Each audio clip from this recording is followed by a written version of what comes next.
Hello बच्चा लोग, this is Kriti Mishra and I am going to teach you class 12 accountancy. The topic for the day is your treatment of accumulated profit and losses.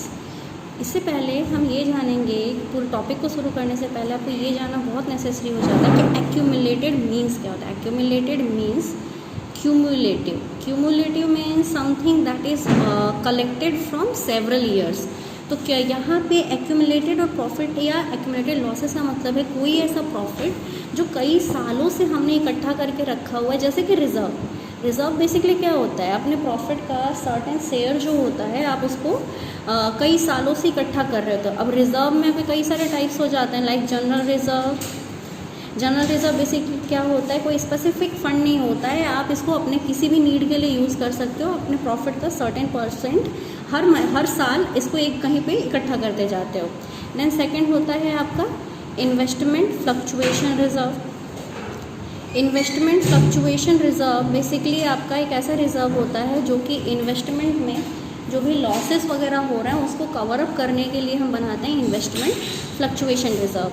कि अगर market price से अगर आपने कहीं invest करके रखा हुआ है और सडन उसके मार्केट प्राइसेस में लॉस आता है या फिर कुछ चेंजेस होते हैं, then we need to cover up, और उसको कवर अप करने के लिए आपको इन्वेस्टमेंट फ्लक्चुएशन रिज़र्व की ज़रूरत पड़ती है. देन आपका होता है workmen compensation reserve.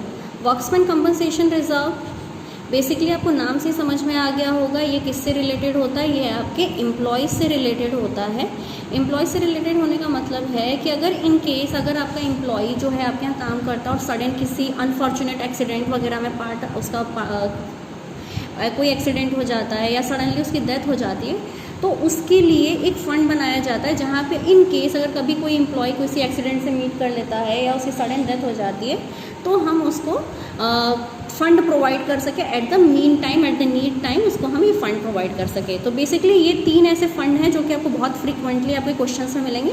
First one is your general reserve, then investment fluctuation reserve, and third one is your workmen compensation reserve. इसी तरह से एक्यूमुलेटेड लॉसेस भी आते हैं. एक लास्ट और होती है आपकी प्रॉफिट एंड लॉस का credit balance. Profit and loss का क्रेडिट बैलेंस का मतलब है कि जो पर्टिकुलर ईयर का आपका जो सरप्लस है, जो आपका प्रॉफिट है, अगर वो है तो उसका भी ट्रीटमेंट उसको भी हम एक्यूमुलेटेड प्रॉफिट्स के अंदर ही इंक्लूड करते हैं. इसी तरीके से एक्यूमुलेटेड लॉसेस में क्या क्या आते हैं. एक्यूमुलेटेड लॉसेस में बेसिकली आपका क्या होता है, एक्यूमुलेटेड लॉसेस में आपके कुछ 2-3 चीज़ें गिन के आती हैं. सबसे पहला होता है प्रॉफिट एंड लॉस का डेबिट बैलेंस.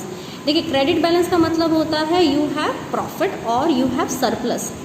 बट अगर आपका प्रॉफिट एंड लॉस का डेबिट बैलेंस है, it means you are in loss. ठीक है, तो सबसे पहली चीज़ एक्यूमुलेटेड लॉसेस में आती है आपकी प्रॉफिट एंड लॉस का loss balance. Then second thing is your deferred revenue expenditure. देखिए, रेवेन्यू तो आप जानते हो पर डिफर्ड रेवेन्यू एक्सपेंडिचर आप नहीं जानते हो. डिफर्ड रेवेन्यू एक्सपेंडिचर बेसिकली ऐसे एक्सपेंडिचर्स होते हैं जो कि आप इन रेवेन्यू ही होते हैं जिनका नेचर रेवेन्यू होता है, बट इनके जो बेनिफिट होते हैं वो सेवरल ईयर्स में डिस्ट्रीब्यूटेड होते हैं, इसलिए इनको हम डिफर्ड रेवेन्यू एक्सपेंडिचर कहते हैं. नेचर इनका रेवेन्यू होगा बट इनका जो बेनिफिट मिलने वाला, जो बेनिफिट अराइज होगा इनसे, उस पर्टिकुलर एक्सपेंडिचर से, वो हमारा सेवरल ईयर्स में डिस्ट्रीब्यूटेड होगा. लाइक योर इसमें आते हैं आपके एडवर्टाइजमेंट एक्सपेंसेस. आप एक बार एडवर्टाइज कराते हो, एक तो पहली बार तो काफ़ी ह्यूज अमाउंट ऑफ सम होता है. एडवर्टाइजमेंट एक्सपेंस में अगर आप अमिताभ बच्चन से एडवर्टीजमेंट करा रहे हो, देन आपका क्या होगा, बहुत ज़्यादा आप एक्सपेंस इनकर करोगे, और इस इनकर में